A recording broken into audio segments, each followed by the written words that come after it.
that this marks the birth anniversary of Pandit Jawaharlal Nehru, who was the most loved politician amongst the children. Do you know why? Because he always thought about the welfare of the students. He always felt that children should be kept safe and preserved.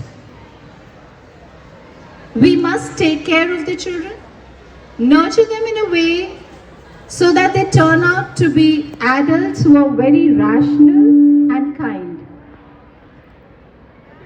Because the future of the country depends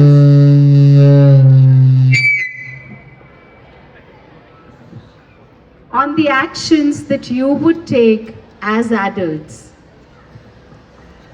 When I look at you, I observe that innocence and candor.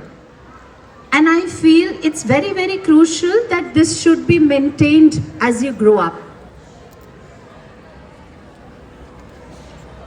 The world might seem a very, very complicated place to live in sometimes, but then you must be happy thinking that we're all in it together and we're there to support each other. We often forget that as a society, life is not about changing others, but bringing about a change in ourselves. I'll just talk about a Chinese folk tale wherein there was this boy who was around 30 years old, and he was very enthusiastic about changing the entire world. So he says, in the next 10 years, I'm going to change the entire world. So he works for those 10 years, but he's not able to bring about any change. By the time he's 40, he realizes it's very difficult to change the entire world. So he thinks, let me change my country. So he says, for the next 10 years, I'm going to try to change my country. And he tries to do that in the next 10 years. When he's 50, he realizes it's very difficult to change the entire country. Let me think of changing my city. So for the next 10 years, again, he tries to change his city, but he's not able to do much. And he's already reached 60. And he says, let me try making a change or bringing about a change in my family. The next 10 years, again, he tries to bring a change in his family members, but is not able to do it. And at the age of 70, he feels that the only change that I can bring is in myself. And he says, from tomorrow, I'm going to be a changed person. And you know what happens the next day? He dies. So he doesn't get time to change himself. So dear children, please bring in the change that you want to see in the world. All of us are different yet unique. Some of us are privileged, some are not. Our households are different, and so are our journeys. Please do not compare yourself with anyone around you, because each one of you is unique. We want to build a society that is more genuine, that's more kind, and I'm very happy to see the current youth who's much smarter, more kinder, more practical, and more balanced. So remain the same, be happy, and take responsibility of your happiness. Never put it on other people's hands. If you keep blaming others for your problems and situations, you're giving control of your life to others. The only way you can take full control of your life is take responsibility of yourself. The circumstances, your joy, your disappointments, your situations, you're responsible for it. You've created it, whether you accept or you do not accept. But everything you have and everything you are today is the result of actions that you've taken. So take responsibility of yourself. Achievers always feel that they're responsible for whatever good or bad happens in their life. And then they try to create a world around themselves by taking responsibility of their own actions. Another thing that I want to talk about is being grateful. You know, gratitude unlocks the fullness of life. It just turns what we have into enough and even more. It turns denials into acceptance, confusion to clarity.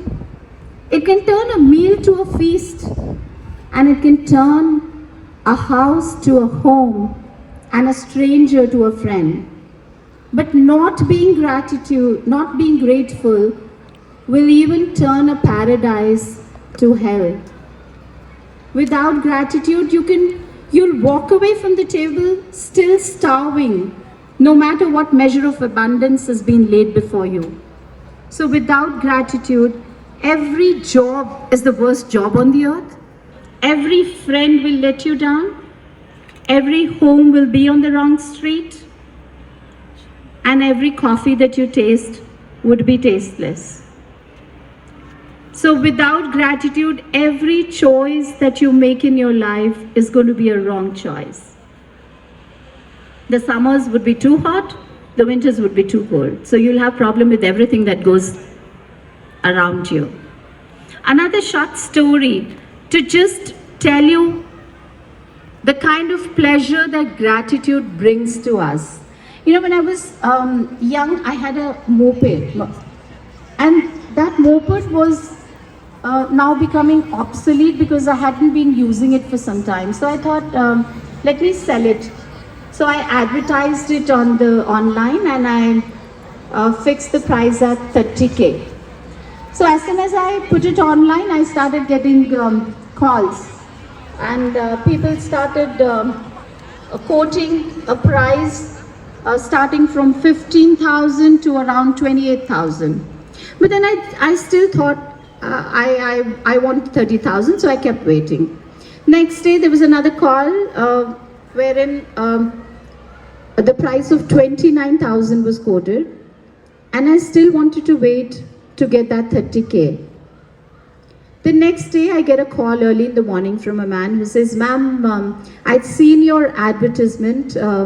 You're selling your moped for 30,000. All this while I've been trying to earn some money, but I've not been able to collect 30K. All I could collect was 24K, and I'm in real bad need of this moped because I have my child who's doing engineering. It's been really hard for him to get into this. It's his last year. He's been traveling to college either by bus or a bicycle. Sometimes he takes a lift. Sometimes he even has to walk down the entire passage to the college. So it'll be really nice if you sell it to me at 24. And if not this, then give me a little time and I'll arrange for some more money. Maybe I have a small mobile with me which I can sell and get you some more money." So I just said okay, and I hung up the phone. Something struck me, and within 5 minutes I gave him a call back, and I said, you know, I'm okay to be selling it for 24K. You please bring in the money tomorrow. So this man was a little surprised, but happy also. And after putting down the phone, I started thinking and I used to call this as pleasure scooty. So I started thinking how much pleasure this pleasure scooty will bring to this family who's in dire need of this moped. Next morning, within a span of 10 minutes, this man calls me 6-7 times. "Ma'am, can I come now? Can I bring my son along? Are you sure you're going to give it to me at this price?" I said, yes, I'll give it to you at 24K. You bring in the money and you come. So this man comes, brings his son along, and I could see the enthusiasm in the eyes of that child when he was seeing the moped. I handed over the keys and the documents to this man, and I could see this boy moving his hand over the moped and cleaning it with the handkerchief because he was so happy to own that moped. He left the place thanking me enough, and I could see the tears in the eyes of this man and the child. And I thought to myself, it is so easy that we say it's my pleasure, but this is the actual pleasure that you get when you give something to someone. So I would just like to say that you should be kind, be empathetic, and be happy. Wish you all a very, very happy Children's Day, and I hope you have a great day. Thank you so much.